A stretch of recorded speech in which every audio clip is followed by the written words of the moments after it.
हम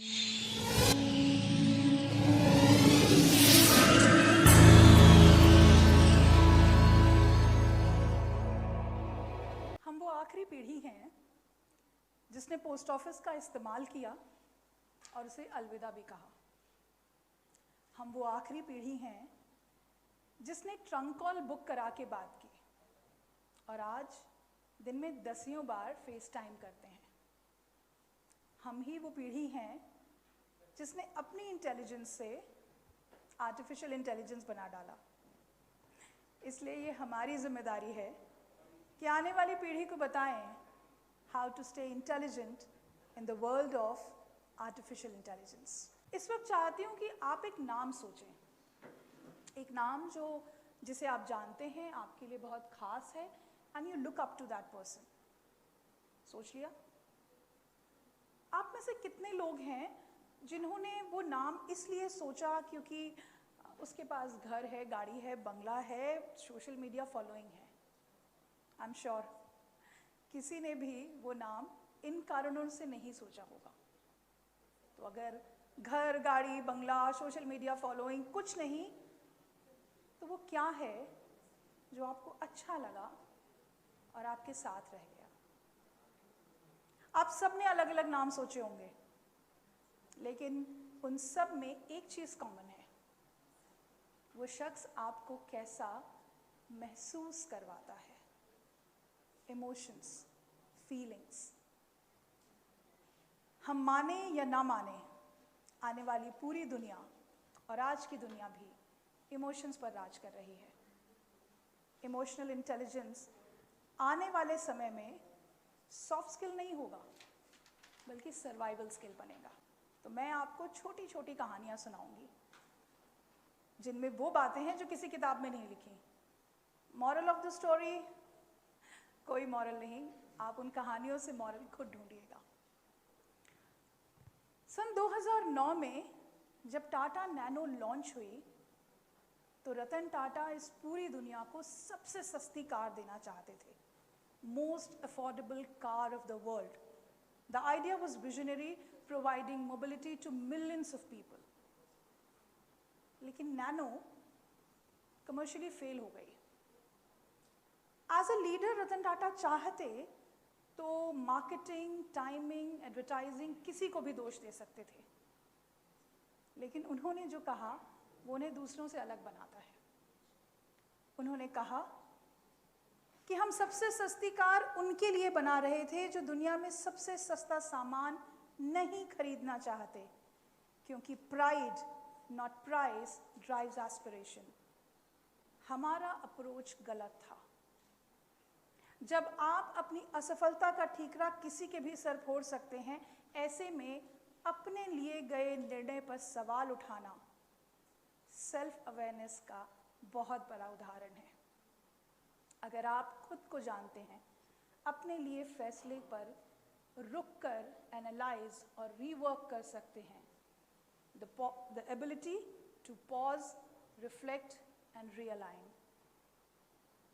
self awareness न सिर्फ मैग्नेटिक है बल्कि बहुत ब्रेव है। अगर आप सेल्फ अवेयर हैं तो आप आने वाले वक्त के लिए तैयार हैं। न सिर्फ तैयार हैं बल्कि लीडरशिप के पहले पायदान पर भी। लेकिन ये तो रतन टाटा थे। तो कुछ हम आप जैसे लोगों की बात करते हैं जो ऑर्गेनाइजेशंस में, कॉर्पोरेट्स में काम कर रहे हैं। दुनिया की सबसे बड़ी गोल्ड माइंस अफ्रीका में है, जहाँ पर माइनर्स को 3 महीने काम करने के बाद 2 हफ्ते की छुट्टी मिलती है। यानी माइनर्स 3 महीने कमाते हैं और 2 हफ्ते अपने घर, अपने शहर, अपने परिवार के पास जाते हैं और वहाँ पैसे खर्च करते हैं। ये तो ठीक था, लेकिन वो जो 3 महीने का हिस्सा था, वहाँ कहीं ना कहीं परिवार से दूर रहना उन्हें एक मेंटल स्ट्रेस देता था। जाहिर बात है, कहीं ना कहीं जो काम का तरीका था, the quality of work was getting affected. ऐसे में कंपनी ने सोचा कि क्यों ना हम अपने एम्प्लॉयज़, अपने माइनर्स के लिए एक टाउनशिप बनाएं माइंस के पास, और वहाँ स्कूल हो, मेडिकल फैसिलिटी हो, और माइनर्स के लिए जो घर बने उसका आधा पैसा कंपनी पे करेगी और आधा जो माइनर्स हैं वो खुद पे करेंगे अपनी सैलरी से, किसी भी आम लोन की तरह। ये पूरी पॉलिसी 11 महीने में ज़मीन पर उतर गई और एक खूबसूरत टाउनशिप बन के तैयार हुई, जहाँ स्कूल था, हॉस्पिटल था, और माइनर्स ने खुशी खुशी अपने घर चुने और अपने परिवार को लेकर वहाँ आ गए। जाहिर बात है, परिवार के पास रहने से उनकी मेंटल हेल्थ बेहतर थी, वो ज़्यादा खुश थे। Happy employees create a happy place and the work is always going in a positive direction, ये हम सब जानते हैं। इस एक कदम से एम्प्लॉयज़ को कंपनी ने हमेशा के लिए अपने पास बांध लिया, उनकी लॉयल्टी को अपने नाम कर लिया। ये एक उदाहरण है कि जब पॉलिसी एम्पैथी के साथ ज़मीन पर उतरती है तो हमेशा एक पॉजिटिव रिजल्ट लाती है। लेकिन बात यहाँ नहीं रुकी। उस टाउनशिप के बनने के बाद उस शहर में भी एक चेन रिएक्शन हुआ।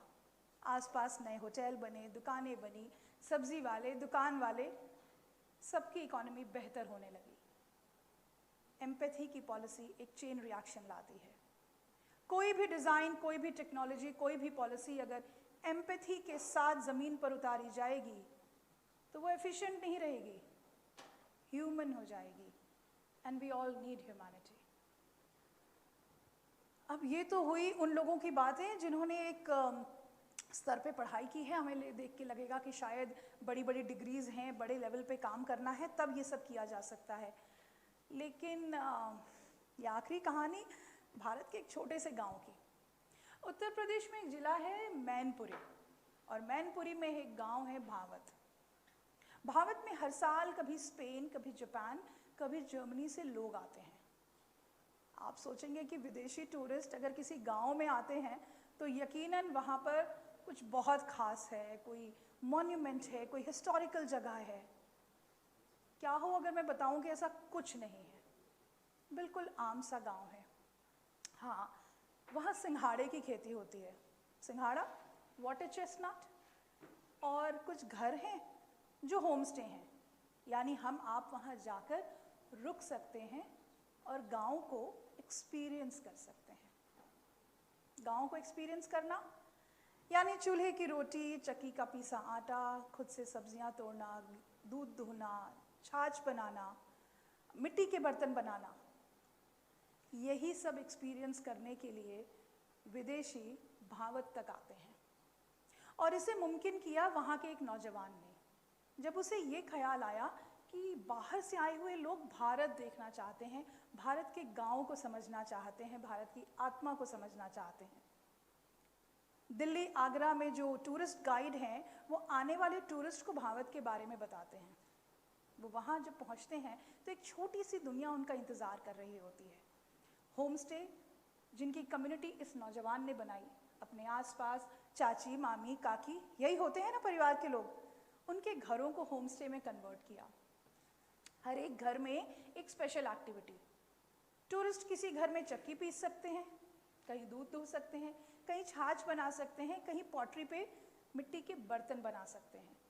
घर का बना हुआ खाना, माँ और चाची के लोक कला को सुनना, उनके संगीत को सुनना, उनकी कहानियों को सुनना, दोपहर को सिंघाड़े की खेती तक जाना और शाम को गांव के पांडवकालीन मंदिर में दर्शन करना। ये 24 घंटे से ज़्यादा का रूटीन उन टूरिस्ट को वो दे के जाता है जो शायद हम बड़े बड़े शहर वाले नहीं दे पाते। ये मुमकिन हुआ क्योंकि वहाँ के एक नौजवान ने अपने रहन सहन, पेशे को थोड़ा सा अडाप्ट किया और अपनी क्रिएटिविटी लगाई। अडेप्टेबिलिटी एंड क्रिएटिविटी आने वाले समय में सफलता की कुंजी है, क्योंकि आने वाला वक्त न सिर्फ डिल्यूजनल है बल्कि अनप्रिडिक्टेबल भी है। So self awareness, empathy, adaptability. मैं अपने टॉक को भारी भरकम शब्दों के साथ ख़त्म करना चाहती थी, लेकिन मुझे लगा कि शब्द वो नहीं करते जो असल ज़िंदगी का रिजल्ट करता है। तो जाते जाते एक छोटा सा जिक्र, इस स्टेज के बराबर का एक कमरा और 3 कमरों का एक मकान, और ऐसे ऐसे 3 मकान जहाँ 150-200 बच्चे पढ़ते हैं। उत्तर प्रदेश की राजधानी, बस इतना ही क्लू है। वहाँ है ये स्कूल। सुबह 7:30 से 12:30 बच्चे वहाँ पढ़ाई करते हैं, बिल्कुल आम बच्चों की तरह जैसे आप पढ़ते हैं। और 12:30 से 5 वहाँ वो स्किल सीखते हैं, सिलाई, performing skill, Rubik cubes, photography and social media handling. इस स्कूल के हर बच्चे को इस बात का अंदाज़ा है कि अगर अपनी ज़िंदगी बदलनी है, अगर उस स्लम से बाहर निकल के अपने माता पिता के साथ अपनी ज़िंदगी में कुछ बनना है, तो एजुकेशन इज़ द की। ये सेल्फ अवेयरनेस उनकी ताकत है।